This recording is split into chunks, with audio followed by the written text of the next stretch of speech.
Filter లేకుండా filter coffee ఈజీగా కలుపుకోవచ్చు. మన దగ్గర మజ్జిగ చేసుకునే కవ్వం ఉంటుంది కదండి, దాంట్లో మనం ఫిల్టర్ కాఫీని ఈజీగా చేసుకోవచ్చు.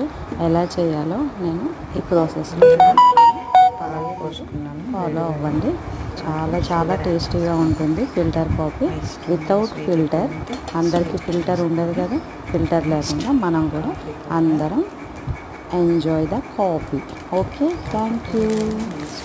ఎంత కావాలంటే అంత తీసుకుని, కొంతమంది ఎక్కువ తాగుతారు, కొంతమంది తక్కువగా తీసుకుంటారు. మీ ఆప్షన్. ఓకే, ఫిల్టర్ లేకుండా వితౌట్ ఫిల్టర్తో ఈజీగా కాఫీ చేసేసుకొని అందరం ఎంజాయ్ చేద్దాము. ఓకే, నా వీడియో కానీ మీకు నచ్చితే సబ్స్క్రైబ్ చేయండి ఫ్రెండ్స్, లైక్ చేయండి, కామెంట్ కూడా చేయండి మీ కాఫీ ఎలా వచ్చిందో. Okay, thank you.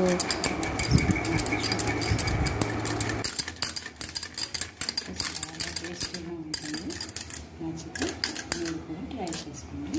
ఇంకా కొంచెం కాఫీ పౌడర్ యాడ్ చేసుకోండి.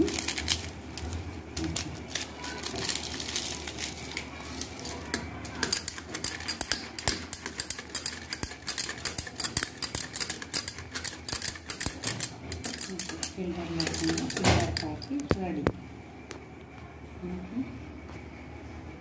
చూసేయండి మీరు కూడా కాఫీ ఎలా ఉందో. Okay, thank you. ఇది మీకు నచ్చితే లైక్ చేయండి, సబ్స్క్రైబ్ చేయండి. Thank you friends. మీరు కూడా ట్రై చేయండి, ఎలా ఉందో కామెంట్ చేయండి.